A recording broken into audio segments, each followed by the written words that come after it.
Variety സാധനം എന്റെ മോന് ഇത് വെറൈറ്റി 100 കണക്കിന് എന്റെ മോനെ അടിപൊളി. ആ മച്ചാമാരെ എങ്ങനെയുണ്ട്? എന്താ നമ്മൾ ഇവിടെ നിക്കണ? എന്താ എവിടെ എന്ത് സാധനമാണത്? പെലിക്കനാ? അപ്പൊ കാണിച്ചു കൊടുത്തല്ലോ എല്ലാവർക്കും. മച്ചാമാരെ ഇത് കണ്ട, നമ്മളിന്ന് ഫിഷിങ് കഴിഞ്ഞ് വരുന്ന വഴി കണ്ട സാധനമാണ് ഇത്. കണ്ട നമ്മ മിക്കവാറും ഇതിനൊക്കെ കാണുന്നത് എവിടെ? സൂവിലൊക്കെ പോകുമ്പോഴല്ലേ കാണുന്നത്. ഇന്നിപ്പോ ലൈവ് നമ്മളിത് പുറത്ത് നമ്മൾ നടക്കണ ഇതിനാണ് കാണുന്നത്. ഇത് വെള്ളരിക്കൊക്കിന്റെ കൂട്ടത്തിൽ നടക്കണുണ്ട് പെലിക്കൻ. ഇപ്പൊ വിദേശി ഈ സമയത്തൊക്കെ നമ്മുടെ അടുത്ത് അവിടെ നിന്നൊക്കെ ചൂട് കൂടിയതിന് ശേഷം നമ്മുടെ അടുത്ത് വന്നിരിക്കുന്നത്. നമ്മുടെ അടുത്ത് വന്നതാ നല്ല ചൂടുള്ള സമയത്ത് നമ്മുടെ അടുത്ത് വന്നിരിക്കുന്നത് അല്ലേ ഇതൊക്കെ. എന്നിട്ട് ഞാൻ നടക്കണ നോക്കി എന്തോ ഭംഗിയെന്ന് നോക്കി എന്നെ കാണാട്ടില്ല. ചൈല കാണുമല്ലേ, വലിയ പൈസ അല്ലേ. ഒരു വെറൈറ്റി സാധനം എന്റെ മോന് ഇത് വെറൈറ്റി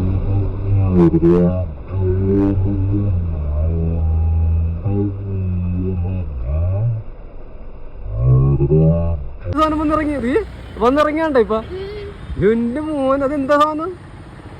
എന്റെ പൊന്നു ഇതാണല്ലോ എന്റെ മോൻ. ആ സാധനത്തിനെ കണ്ട എന്റെ പൊന്നു സൈസാണല്ലേ. ഞാൻ പറക്കുമ്പോ അതിന്റെ ചിറങ്ങ് നല്ല ഇതാക്കുന്നത് സ്റ്റൈലല്ലേ ആണ്. ഇവിടെ മാത്രമല്ല മറ്റം പറ്റും. അതോ അങ്ങോട്ട് നോക്കിക്കണ്ടേ അപ്പുറത്തെ പാടത്ത് 100 കണക്കിനായിരിക്കണം. 100 കണക്കിന് എന്റെ മോനെ അടിപൊളി.